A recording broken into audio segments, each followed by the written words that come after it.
October 1962. President John F. Kennedy faces the greatest challenge of his presidency, the Cuban Missile Crisis. Intelligence reports confirm that Soviet atomic weapons are already present on the island of Cuba. Launch sites are under construction. Once completed, most of the United States will be vulnerable to nuclear attack with virtually no warning at all. JFK, the youngest president ever elected to the office, has endured accusations of being soft on the Soviets, of lacking experience. His presidency has had to answer for the failed invasion at the Bay of Pigs and an earlier crisis at Berlin. Now, in the face of these new Soviet provocations in Cuba, XCOM presents him with three options. First, a blockade. Second, airstrikes to take out the missile sites. Third, a full-scale invasion of Cuba.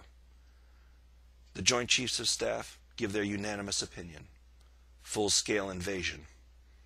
And it will have to be done quickly, because once the launch sites are operational, such an invasion can never be risked.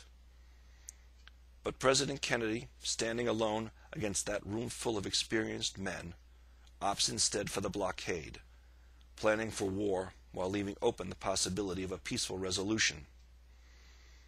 But what neither the Joint Chiefs nor the President knew then was that operational nuclear weapons capable of reaching the United States were already in place in Cuba, and the local Soviet commander had been given authority to use those weapons in the event of a U.S. invasion.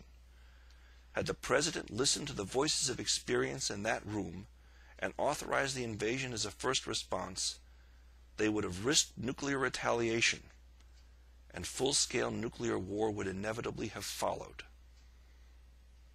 That's how close we came. It takes a special kind of leader to face down a room full of men, older, more experienced, with the future of your country and the future of the world hanging in the balance, to stand on your own judgment when they say forward march and you say hold back. They call the President of the United States the loneliest job in the world. The President must make decisions that can never be taken back, can't be fixed after they're made. There are no do-overs. Now ask yourself this: what if instead of John F. Kennedy, it had been John McCain, a man raised in the military, confident in the judgments of other military men, sitting in that room in 1962, with the Joint Chiefs all calling for invasion? Do you think he would have opted for a blockade? Would he have hesitated?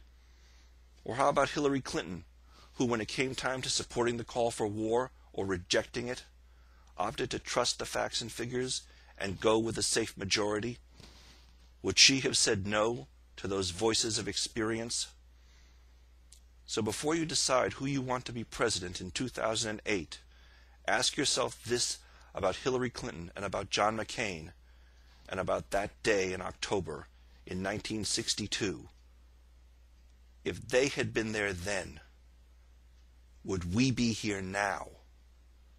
I encourage all of you to vote in the upcoming primaries for Barack Obama, to make him our nominee and to make him our next president. Thank you.